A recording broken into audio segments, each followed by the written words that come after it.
সারাদিন রোজা রাখার পর ইফতারিতে আমার ভাতটাই ভাল লাগে। আর আজকে আমার খাবারে ছিল ভাত আর হলো সিমের ভর্তা আর টাকি মাছ দিয়ে করল উস্তা ভাজি আর হচ্ছে একটা মাছ ভাজা। আর আজকের খাবারটা বেশ মজা ছিল। আর উস্তা দিয়ে আর কি টাকি মাছের আর কি ভাজিতে এমনিতে আমার ভাল লাগে, আর উস্তাতিতে হলেও আমার ভাল লাগে, আর সিমের ভর্তা যে কোনো ভর্তাই আমার ভাল লাগে। আর ভাজা মাছটা আমি এমনিতেও পছন্দ করি না, তারপরও আর কি খাইলাম। আর ভাজা মাছটা খাইলে আর কি এমনিতেই গ্যাস হয়ে যায়, আর আমারও অতিরিক্ত গ্যাস আর কি ভাজা মাছ খাইলে আর কি আমার প্রচুর পরিমাণে গ্যাস হয়ে যায়।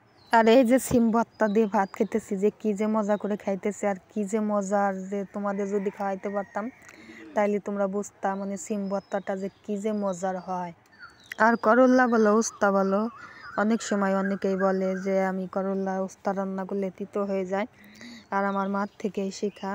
আমার মাও রান্না করলে উস্তা করল্লা কখনোই তিতো হয় না, আর আমরা রান্না করলেও কখনোই তিতো হয় না। আর খুব ছোট্ট একটা ভিডিও তোমাদের সাথে শেয়ার করলাম, আশা করি ভালো লাগবে, তাই স্কিপ না করে পুরো ভিডিওটার সঙ্গে থাকবে আর সাবস্ক্রাইব করে আমার পাশে থাকবে। আর ভিডিও তো ছাড়তে ইচ্ছা করে না।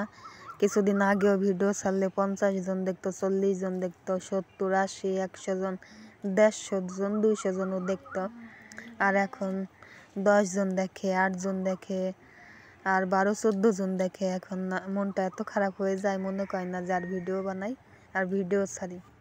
আর অনেক আশা করে ইউটিউব চ্যানেলটা খুললাম যে নিজের হাতে আর কি চ্যানেলটা চালাবো আর নিজে কিছু কামাই করতে পারবো, কারণ আমি তো এখন বেকারই থাকি, বাড়িতেই থাকি।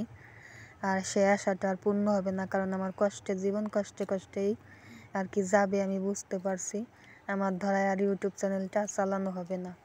এত কষ্ট করে ভিডিও বানাই, রোজা রাখি, তারপরে আবার ভিডিও বানাই, ভিডিও এডিট করি, ভয়েস বসাই, তারপরেও ভিডিও ছাড়লে কোনো ভিউ হয় না, মনটা খারাপ হয়ে যায়। আর ভিডিও ছাড়তে আর মনেও চায় না। আর অনেক কথাই তোমাদের বললাম, কথায় কথায় অনেক কথাই বললাম, আর বলবো না। যাই হোক, তোমাদের ভালোবাসা থাকলে হয়তো আমার সামনে জীবনটা আর কি ভালোভাবেই যাইতো। আর যাদের পরিবারে কোনো পুরুষ মানুষ কামাই করার মতো নাই, তারাই বুঝবে এই কষ্টটা। আর আমাদের পরিবারে তো কোনো পুরুষ মানুষ নাই, আর যাদের পরিবারেও পুরুষ মানুষ নাই শুধু তারাটাই এই কষ্টটাই বুঝবে, তাছাড়া আর কেউ বুঝবে না। আর একটা পুরুষ মানুষ যদি একটা সংসারে না থাকে তাইলেই তো একেবারে নাজেহাল অবস্থা হয়ে যায়। আর ভিডিওটা আজকের মতো এখানেই শেষ করে দিলাম, দেখা হবে পরে একটা ব্লগে। ততক্ষণ তোমরা ভালো থাকো, সুস্থ থাকো, আমার জন্য দোয়া করো। আল্লাহ হাফিজ, আসসালামু আলাইকুম।